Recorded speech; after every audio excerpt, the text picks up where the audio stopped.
On behalf of the Office of the President and on my own behalf, I would love to officially open the facility at the Vurra border and hand over to the community in the presence of all the stakeholders.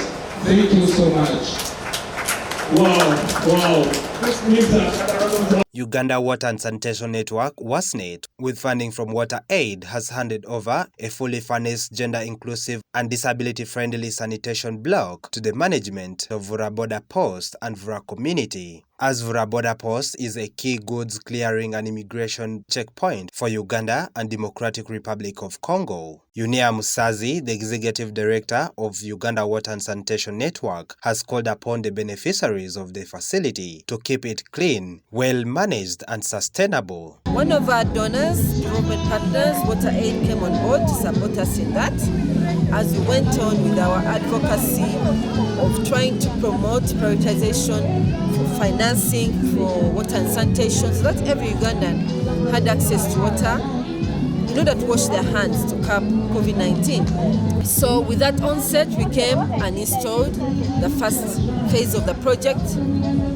We installed a hand washing facility at Vurra border point, at the border which is based in Vurra district, bordering Congo and Uganda, and serving an average of around 500 households that are around and 2,000 people.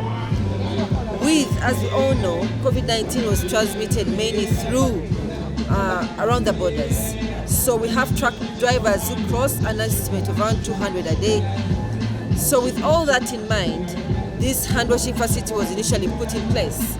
But the communities told us that you cannot curb the spread of communicable rash-related diseases if you only address hand washing. Because the same transient population, the truck drivers, they don't only want to wash their hands, they want to bathe, they want to use the toilets.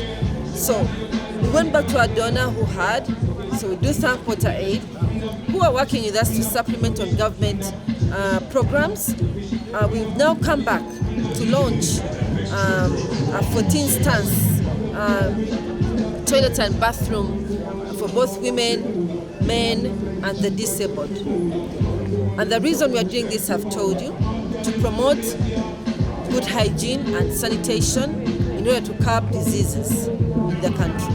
The Regional Business Development Consultant at Water Aid, Julie Kayendeke, who represented Olutayo Bakole Bolawole, the Regional Director, Water Aid East Africa, says it is clear that the risk of emergencies of infectious disease has increased from past few years, and this can be traced to high mobility of people that is witnessed at border points. Water Aid East Africa is delighted to hand over the facility to the management of Vurra border.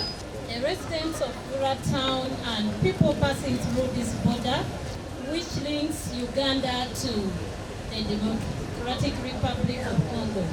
Our aim of this project is to further strengthen the response to the prevention of infectious diseases by scaling up existing facilities so that we can create an improved and inclusive access to water, sanitation and hygiene services. It forms the second part or the second phase of the Water Aid East Africa cross-border wash projects.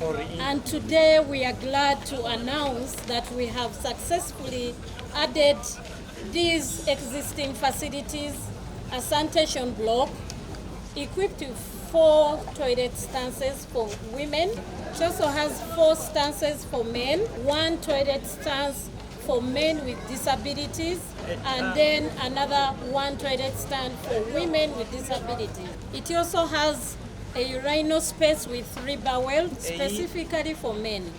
It also has 2 bathrooms for men, 4 bathrooms for women, and 1 room for the store.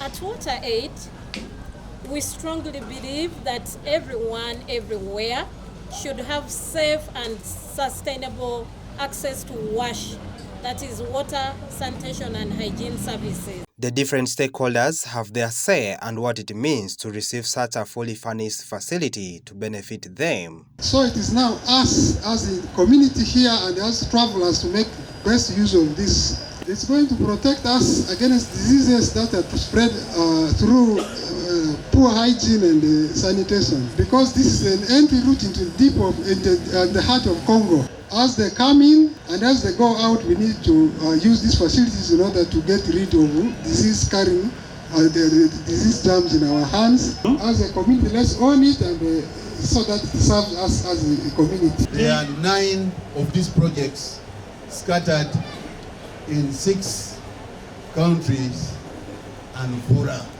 is one of them. You can see how lucky we are. So it's upon us to make sure, welcome this, embrace it, keep it, and make sure it's running to serve us.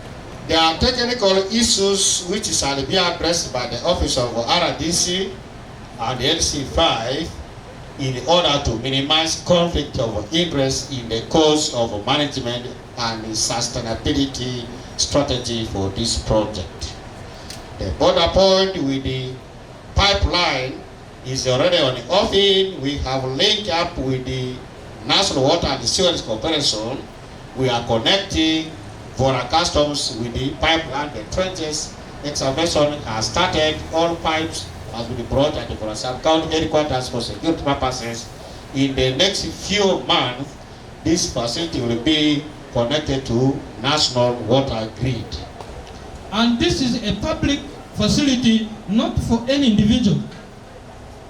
I appeal you contribute ideas, you come together and manage this facility efficiently and successfully for your own benefits. We shall sit together with the chairman LC5, the secretary technical service, the water officer, the DSO, and the DSO to see the interests of the community together with the interests of the landlord, with the district stakeholders, are mutually agreed and addressed on the paperwork. The reason is the MOU between the donor and the landlord is catered for. But the interest of the community and the landlord is not catered in the MOU. Therefore, we want to address this one as possible, such that the relationship between the community and the landlord, the stakeholders at the Vurra border, are addressed mutually, and they should reach an agreement. Due to the high rate of border movements and inadequate WAS facilities, where the border post potentially exposes people to the risk of communicable diseases. Now, to further strengthen East Africa's response to the spread of infectious diseases, WaterAid worked with the Uwasnet to install 6 contactless hand-washing facilities at Vurra border, as the organization has embarked on 9 border interventions covering 6 countries: Kenya, Uganda, Burundi, Rwanda, Democratic Republic of Congo, and Tanzania. Emmanuel Agele, West Nile TV Nilecast.